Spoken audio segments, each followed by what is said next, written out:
Russian Deputy Foreign Minister Sergei Ryabkov has said that Syria has given Russia new material evidence that Syrian rebels used chemical weapons in an attack on 21st August.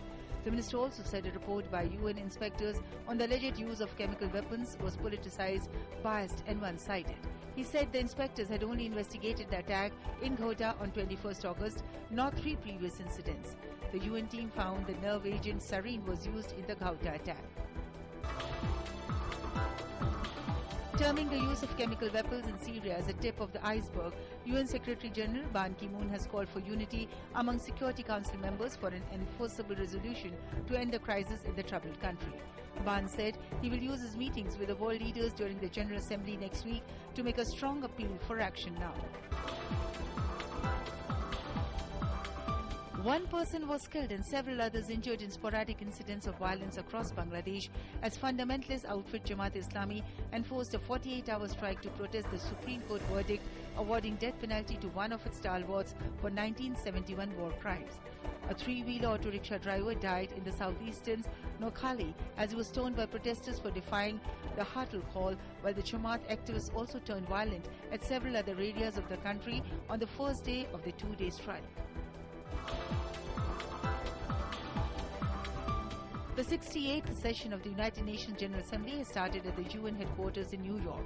The UNGA will focus on implementing the Millennium Development Goals till 2015.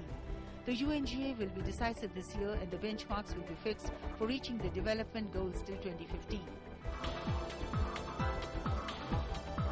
North Korea's leading nuclear envoy is calling for a new round of 6-nation denuclearization talks without preconditions. North Korea's first Vice Foreign Minister, Kim Kye-kwan's remarks in Beijing today are unlikely to gain traction in Washington. US officials have rejected new discussions before the North makes a clear commitment to carry out earlier promises to disarm. South Korea and Japan are also dubious of such calls. The other 2 parties to the talks, Russia and China, have been more supportive of getting the dialogue back on track.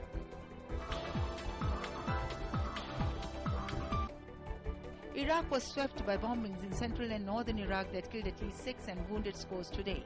The bombings came a day after a series of attacks targeted commercial streets, killing at least 31 people.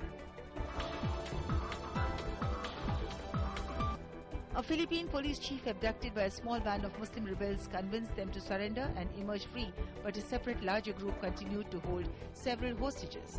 The hostage crisis in southern Philippines, which dragged on till Wednesday for the 10th day, has become President Benigno Aquino III's worst security headache since he came to power in 2010.